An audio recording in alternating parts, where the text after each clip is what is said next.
Hello friends, வணக்கம். இந்த மாதிரி கூசக்காய் முள்ளங்கி வச்சு அருமையான ஒரு பருப்பு கறி குயிக்காகவும் ஃபாஸ்ட்டாகவும் எப்படி செய்யணும்னு பார்க்கணுமா? அதுக்கு இந்த வீடியோ ஃபுல்லாக பாருங்கள்.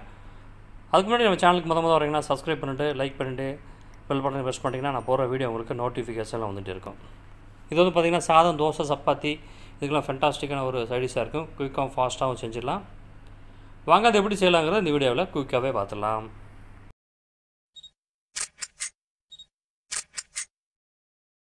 அதுக்கு என்ன பண்ணுறீங்கன்னா, இந்த மாதிரி கடையில் 2 ஸ்பூன் அளவுக்கு எண்ணெய் சேர்த்துங்க. எண்ணெய் ஹீட் ஆனதும் 2 பெரிய வெங்காயத்தை இந்த மாதிரி பொடிசாக கட் பண்ணி சேர்த்துட்டு, கூடவே 3 பச்சை மிளகாய் 2 கறி சேர்த்துக்குங்க. அடுத்து 4-5 பல் வெள்ளைப்பூண்டு இதையும் சேர்த்துட்டு நல்லா ப்ரௌனாக வர வரைக்கும் வதக்கிடுத்துக்கலாம். 2-3 நிமிஷம் நல்லா வதக்கிடுத்துக்குங்க.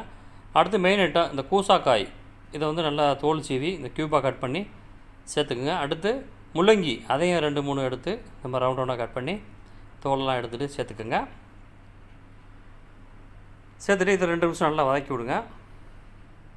இந்த மாதிரி வதக்கும் போது நல்லா கலர்லாம் மாதிரி நல்லா வெந்து வந்துடும் முக்கால் பதத்துக்கு. அடுத்து இதில் தக்காளி சேர்த்துக்கலாம். தக்காளி கட் பண்ணி சேர்த்துட்டு இது நல்லா மசிஞ்சு வர வரைக்கும் நல்லா வதக்கி வச்சுக்கோங்க. பாருங்கள், நல்லா வதக்கி வந்துடுச்சு. அடுத்து நான் 100 கிராம் அளவுக்கு பருப்பு நல்லா வேக வச்சு நல்லா இந்த மாதிரி கட்டஞ்சி எடுத்து வச்சுருக்கேன், அதையும் சேர்த்துக்கலாம். அடுத்து 1 டீஸ்பூன் மஞ்சத்தூள், 1 ஸ்பூன் அளவுக்கு மல்லித்தூள், காரத்துக்கு ஏற்ற மாதிரி மிளகாய்த்தூள் சேர்த்துக்கோங்க. அடுத்து சாம்பார் பொடி இருந்தால் அதையும் 1 ஸ்பூன் சேர்த்துக்குங்க. சேர்த்துட்டு இதுக்கு தேவையான அளவு உப்பு அதையும் சேர்த்து நல்லா மிக்ஸ் பண்ணி விட்ருங்க. ஒன்றோட ஒன்றா எல்லா இடத்துலையும் போகிற மாதிரி ஈவனாக நல்லா மிக்ஸ் பண்ணிவிட்டு இதுக்கு தேவையான அளவுக்கு தண்ணி சேர்த்துக்குங்க. தண்ணி பத்தலைனா தண்ணி சேர்த்துக்கலாம். தண்ணி சேர்த்துட்டு நல்லா மிக்ஸ் பண்ணிவிடுங்க. மிக்ஸ் பண்ணிவிட்டு நல்லா மூடி போட்டு ஒரு 10-15 நிமிஷம் நல்லா வேக விடுவோம். பாருங்கள், நல்லா வெந்து கொஞ்சம் கட்டியான பதத்துக்கு வந்துடுச்சு.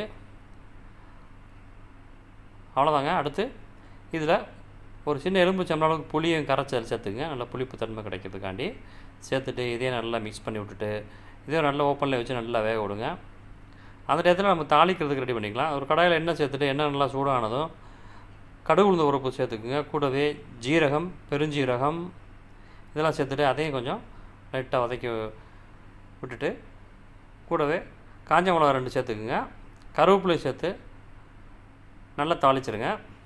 கருவேப்பிலை நல்லா தாளிச்சிட்டு இதை அப்படியே எடுத்து நம்ம ரெடி பண்ணி வச்சுருக்க அந்த காரியில் இதில் சேர்த்துடலாம். இந்த மாதிரி எல்லாம் சேர்த்துட்டு